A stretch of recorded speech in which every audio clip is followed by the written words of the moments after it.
नमस्कार। वैसे तो वृश्चिक राशि के स्वामी मंगल और मंगल एसोसिएटेड हैं बजरंगबली से। तो आप लोग तो बजरंगबली के भक्त हैं।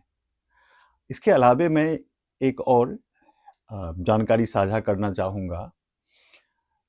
12 ज्योतिर्लिंग 12 राशि से एसोसिएटेड है। अब उसमें से वृश्चिक राशि, आपके राशि से कौन सा ज्योतिर्लिंग एसोसिएटेड है, उसके बारे में बात कर लेते हैं।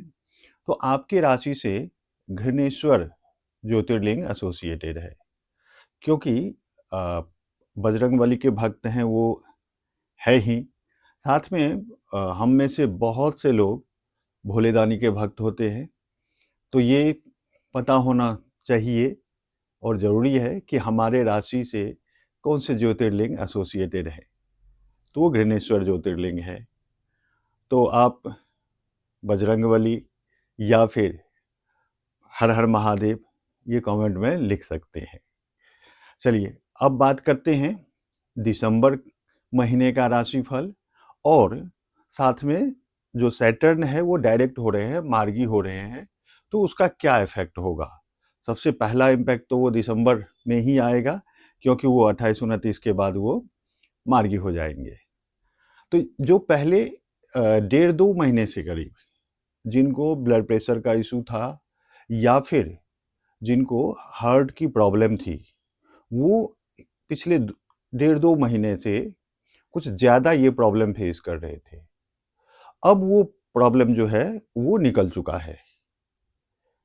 बताइएगा कि इसमें इस महीने में क्या कुछ ज़्यादा, मतलब जो बीत बीत चुका है महीना, तो उसमें कुछ ज़्यादा ब्लड प्रेशर का फ्लक्चुएशन रहा क्या? शायद जिनको ये प्रॉब्लम है, जिनको प्रॉब्लम नहीं है उनके लिए तो कोई बात नहीं है, बहुत बढ़िया है। तो अब वो प्रॉब्लम ख़त्म हो गया। अब उसमें हाँ, अब जिनको डायबिटीज़ के इशू है, तो वो थोड़ा-सा ध्यान रखना होगा दिसंबर के महीने में। उनके लिए ये दिसंबर का महीना थोड़ा-सा कंसर्न का है कि वहाँ ध्यान रखें। खाने-पीने से बेसिकली एसोसिएटेड होगा, क्योंकि शुक्र जो है वो दूसरे भाव में अगर गोचर करते हैं और पता है वो खाने का भाव है, और शुक्र मीठा खाने को प्रेरित करते हैं, तो वहाँ पर वो देखिएगा।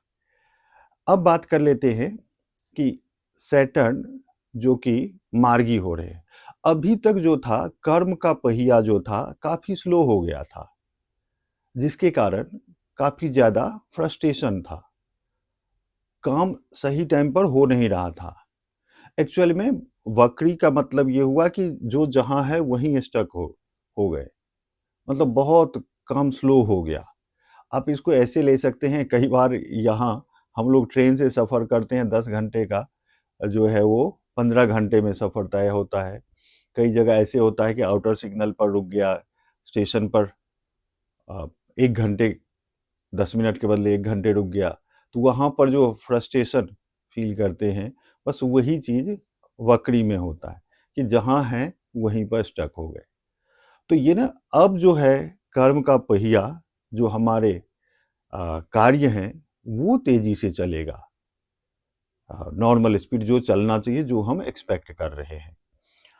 अभी सैटर्न है कहाँ? तो आपके राशि के लिए प्लेसमेंट भी बहुत ही इम्पोर्टेंट है। वो 5th हाउस में है और वो 3rd और 4th के स्वामी हैं।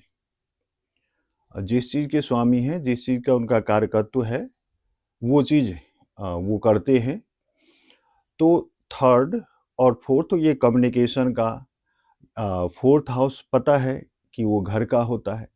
तो घर या फिर रिलेशन में कहीं कुछ बातचीत में ऊपर-नीचे हुआ होगा, ये भी हो सकता है। कम्युनिकेशन के थ्रू कहीं कुछ डिस्प्यूट हुआ होगा, ये हो सकता है। जो हमें अपने एफर्ट से काम करना चाहिए, वो हो नहीं रहा था। कहाँ हम अपना एफर्ट तो लगा रहे थे, बट काम का रिजल्ट जल्दी नहीं मिल रहा था। हाँ, एक चीज़ पक्का है कि वो बार-बार अगर हम रिपीट कर रहे थे, तो फाइनली वो रिजल्ट मिलता है। इसमें ये वक्री में ये होता है कि एफर्ट ज़्यादा करना पड़ता है, उसके बदले क्या होता है कि काम पूरा होने की गारंटी होती है। तो ये सब वक्री में होता है। अब वो एफर्ट कम लगाना पड़ेगा और रिजल्ट उसका मिलेगा कम एफर्ट में। तो ये होगा शनि के मार्गी होने से। वो 5th हाउस में है, तो थोड़ा बहुत पेट में गैस वैस की जो प्रॉब्लम है, कॉन्स्टिपेशन, वो भी अभी तक हो सकता है कि ज़्यादा हो। अब वो सब नॉर्मलसी की तरफ बढ़ेगा। नॉर्मल वो तो रहेगा बट नॉर्मल रहेगा। अब बात कर लेते हैं जैसे मैंने बताया कि दिसंबर में ये शुरुआत है, तो वो गाड़ी चल पड़ेगी फुल स्पीड से। अब बात कर लेते हैं बाकी ग्रह की। तो हमारे राशि के स्वामी जो कि 6th हाउस के भी स्वामी हैं, वो हैं अभी फर्स्ट वीक में रहेंगे राशि लगन में, और उसके बाद वो आ जाएंगे 2nd हाउस में। तो अब यहाँ 2nd हाउस धन का भाव है, तो वो 6th हाउस का रिजल्ट और अ, धन का जो कि धन भाव में है, धन के रूप में देंगे। अब वो आएगा कहाँ से? तो जो आपको समस्या लग रहा था कि यहाँ से कुछ नहीं होना है, उस समस्या को निदान करवाते हुए वो आपको धन देंगे। ये होगा, क्योंकि 6th हाउस जो लगन का मालिक होता है, उसका 6th हाउस लॉर्ड होने का ये नहीं है। आप ये कहेंगे कि 6th हाउस का लॉर्ड है वो तो अच्छा फल नहीं देता, बट वो लगन का अगर स्वामी है ना, तो 6th 8th का स्वामी अगर है तो वो नहीं लगता।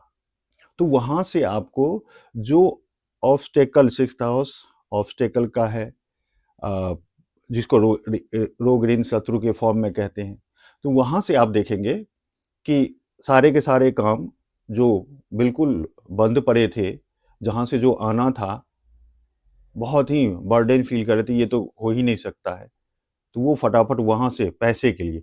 अब जहाँ तक काम की बात है, तो अभी जब तक वो लगन में थे या फर्स्ट वीक में रहेंगे, तब तक तो आपको कोई ऑब्स्टेकल बहुत ज़्यादा परेशान नहीं किया होगा, और किया भी होगा तो वो उसमें आपको जीत मिली होगी, ये डेफिनेट है।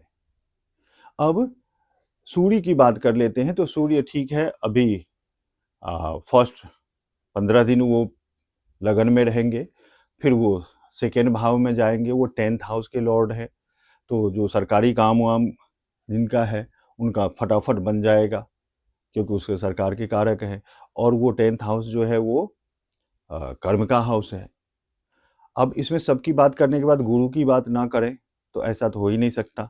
वो भी वक्री हैं, अभी 9th हाउस में है, 5 दिसंबर को 8th हाउस में चले जाएंगे। तो 8th हाउस का, हालांकि गुरु हैं, 8th हाउस अच्छा नहीं माना जाता है, लेकिन वो बचाव करेंगे उससे। अगर सडन कुछ होगा तो सडन पॉजिटिव होगा। और मजे की बात यह है कि उस वहां पर हमारे राशि के स्वामी, लग्न के जो स्वामी है, उनकी दृष्टि भी जा रही है, यानी वहां फोकस पॉइंट वो आपके लिए होगा बेनिफिशियल। जो भी पीठ पीछे करने, क्योंकि गुप्त हाउस है ना, वो आपका पीठ पीछे जो भी आप कब हित चाहने वाला, मतलब अहित चाहने वाला है, आपके मतलब बुराई सोचने वाला है, वो सब एक्सपोज हो जाएगा, वो सब डर के मारे भाग जाएगा, दब जाएगा। तो ये होगा दिसंबर महीने में। तो ओवरऑल बहुत ज़्यादा पॉजिटिव दिख रहा है दिसंबर महीना आपके लिए। मेरी तरफ से बहुत बहुत शुभकामनाएं। धन्यवाद।